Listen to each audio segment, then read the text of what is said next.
రంగాచారి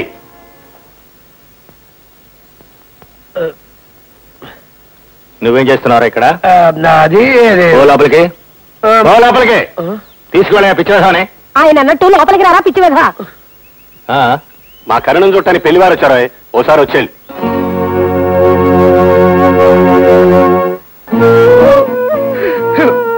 నేను అమ్మాయిని ప్రేమిస్తున్నానని తెలిసిన వెంటనే పెళ్లి సంబంధం తీసుకొచ్చారు. ఈయనేమో తమిళనమ్మ అంటూ పెళ్లి ఊపుకుంటూ అమ్మాయిని ఆశీర్వదించాలని పోతున్నాడు. నువ్వు కూడా చూస్తూ ఊరుకుంటా. నాన్నగారు అంటూ నువ్వు కూడా వెళ్ళిపోయా. ఈ విషయంలో అందరూ వసతులే. కరుణ నేను ఎలాగైనా పెళ్లి చేసుకుంటానే చెల్లాయి.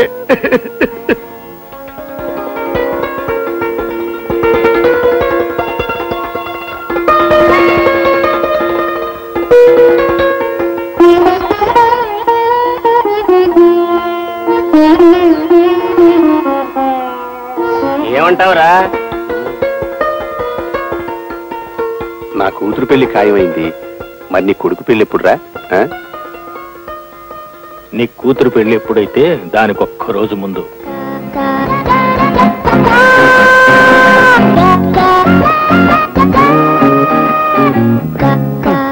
ఆ గుంపంతా వచ్చేసరికి నువ్వు మా కరుణ ఇంట్లోంచి పారిపోవాలయ్యా.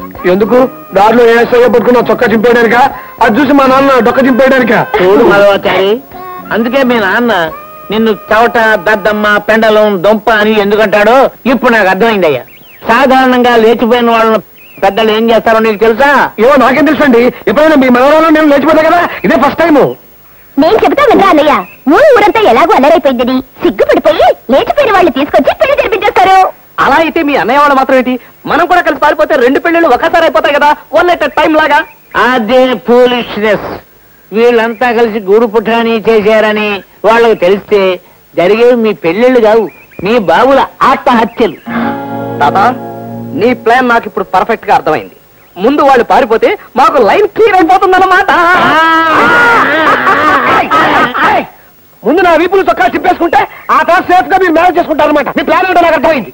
అబ్బా ఊరుకోండి, తన్నించుకోవడం చొక్కాలు చూపించుకోవడం మీకు కొత్త రేటు మాట్లాడకండి. ఇక్కడ ఉన్న వాళ్ళందరూ నవ్వుతారు. ఇలాంటి విషయాల్లో పోలీసులు మనకి ఫేవరబుల్ గా ఉంటే ప్రాబ్లం ఈజీగా సాల్వ్ అయిపోతుంది.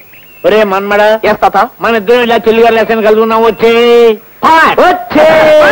All the best.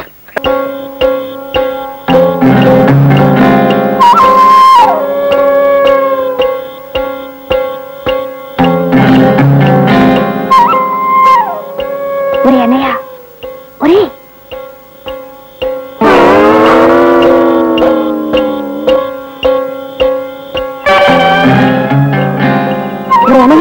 ఇదేంటో ఎక్కడ జాగారు? మొదటిసారి మోసం చేస్తున్నాం కదా, కడుపు అదోలా ఉంది. రాత్రంతా నిద్రపట్టగా ఈ పని మీదే ఇప్పటికి 6 సార్లు వెళ్ళొచ్చాను. సరే సరే, టైం అయిపోతుంది, బయలుదేరు. బయలుదేరు. ఇదేంటో ఈ పెట్టి తెచ్చో, ఇది అమ్మాయిన బట్టలు కూడా అనేగా. అవన్నీ ఏడటానికి టైం లేదు, అందుకే మొత్తం పట్టుకొచ్చేసాను. సరే, ఇవాళ అష్టమి, గురువారం, కొంచెం దుర్ముహూర్తం ఉన్నాయేమో. ఒక్కసారి నేదులు వారి పంచాంగం చూసి వస్తా. పంచాంగం లేదు, వంకాయ లేదు, నీ కరుణ కాయలేదా? అమ్మో, కావాలి. బయలుదేరు. ఇదిగో ప్రమాదం ఏం లేదు.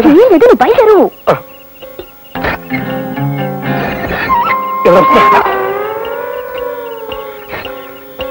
ఏం పార్టీ? అపోజిషన్ పార్టీ కాదు.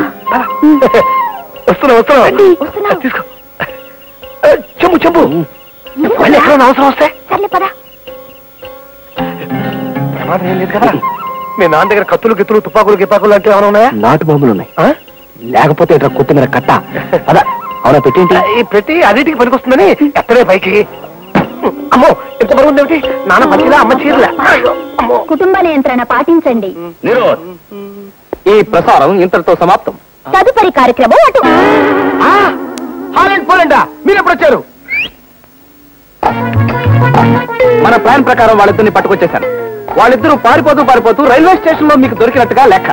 ఈ లెక్కలు, ఎక్కాలు, మానాలు ఈ లొట్టు పిట్టల పట్టాభిరామే అనవసరం. ఎందుకో తెలుసా? మా తాతయ్యకి మీరు శిష్యుడు గనక. కరెక్ట్. మీ పని మీద మీరు ఉండండి, నా పని మీద నేనుంటా. అలాగే. డాడీ ఈయనొకడు. డాడీ కరుణ కనిపించడం లేదు.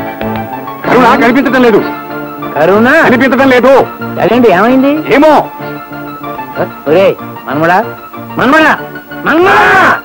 ఏమిటి కళ్ళు కనిపించలేదు? అమ్మో, కళ్ళు కనిపించలేదా? మైనారిటీ కూడా జరిపింది బాబోయ్. డాడీ మరే కళ్ళు కనిపించలేదా వెళ్ళి వెతకరా